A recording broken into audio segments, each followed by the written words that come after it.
Everybody is talking about Pixel Heroes Adventure. This nostalgia-filled MMORPG is the perfect combination of strategy and skill. Battle monsters, level up, and go head-to-head in insane boss fights for some sweet loot that you can use to power yourself up or to sell on the marketplace. Boss battles take a ton of focus to survive till the end, and the potential for customization in this game is practically endless. And with PvP around the corner, it's no wonder why people are so obsessed with this game, so here's everything you need to know.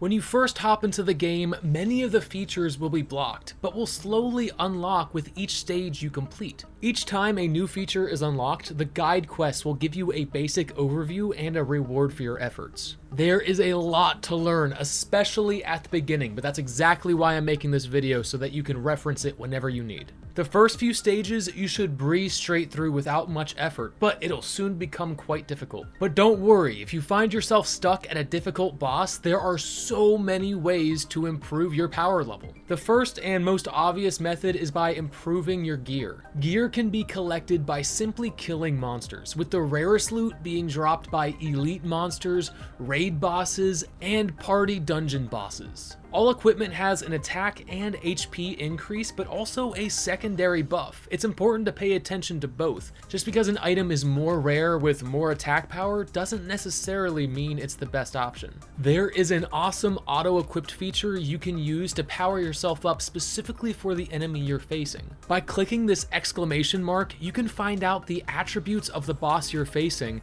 as well as what it's weak and resistant to. With this knowledge in mind, you can then change out your spells accordingly and your gear based on the attribute of the monster you're fighting. The next way to increase your power is by leveling up your altar. You can achieve this by salvaging your old unneeded equipment in exchange for EXP. Each time you level up, you'll get a basic stat increase, but at reaching certain milestones, you'll unlock new spell slots and new cores. These cores can be refined to add passive buffs to your character. It's totally random, so you might want to cycle through a few times until you get the buff you're looking for. Now, if you're still struggling on that boss, you're going to want to check out your toys. These can be crafted by using the triangular bits you collect through reward boxes. Once you have a complete hexagon, you can pay some diamonds to craft a brand new toy. These cute little companions provide additional buffs. You can equip 7 at a time, but only the one that you place in the middle will actually follow you around.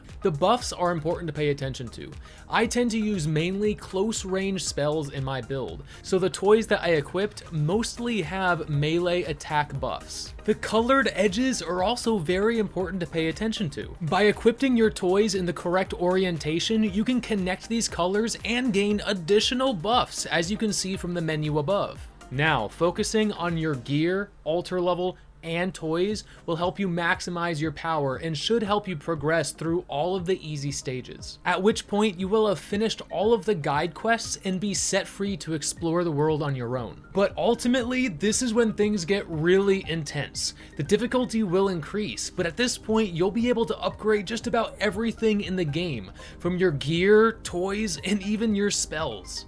Toys are the easiest to upgrade. Toys of higher rarity will unlock more passive buffs and even activated skills. Some may even buff specific spells. To upgrade a toy, simply click on your favorite toy, then click Upgrade. Here you can choose all your additional toys you may not have use for and burn them for EXP for that specific toy. Next is your equipment. These can be enhanced at the Leopard Blacksmith and only need one material. And that's armor enchanting stones for armor and weapon enchanting stones for weapons. Each time a weapon is enhanced, the probability of success will decrease. And each piece of equipment has a limited durability, so if you fail an enhancement too many times, you could lose that item. The higher the level, the riskier it gets, which makes high level equipment very coveted. To upgrade your spells, you're going to need 2 materials. The first are skill enhancement scrolls, which you can procure by completing skill dungeon stages. The second material are skill pieces. These are rare items that are dropped from elite monsters or bosses. You need 3 skill pieces of the same skill in order to upgrade, so it may take some grinding to get it done. Now, let's talk about how to procure a lot of these more complicated resources. And first off is going to be from elite monsters, field bosses, raid bosses, and party bosses. By clicking enter on any party boss, you can see the items they have the potential to drop. Next, you have toy scout missions. These are passive missions for your little companions. These will take a while to complete, but will reward you with elemental ore and soul stones, very coveted items used in crafting. Of course, you also have your daily check-ins and your AFK rewards for some extra loot. And finally, you have the item shop where you can spend the many different resources you've been collecting in the game. Like your diamonds that you get from completing quests, your beginning coins that you get from killing monsters, the party tokens that you get from completing party dungeon bosses, and the Colosseum coins that you get from completing Colosseum runs. Now let's talk about how you can earn by playing Pixel Heroes Adventure, and it all revolves around premium mystery boxes. These boxes are managed on the pixelheroes.io website. They are opened using mystery key fragments, and by opening them you are rewarded with M Gold for your in-game use, points for the Play to Airdrop campaign, and Summoning Stone NFTs. These mystery boxes can be purchased in-game at the Turk shop using Turk tokens, which you can earn by completing very specific missions for Turk which rotate weekly.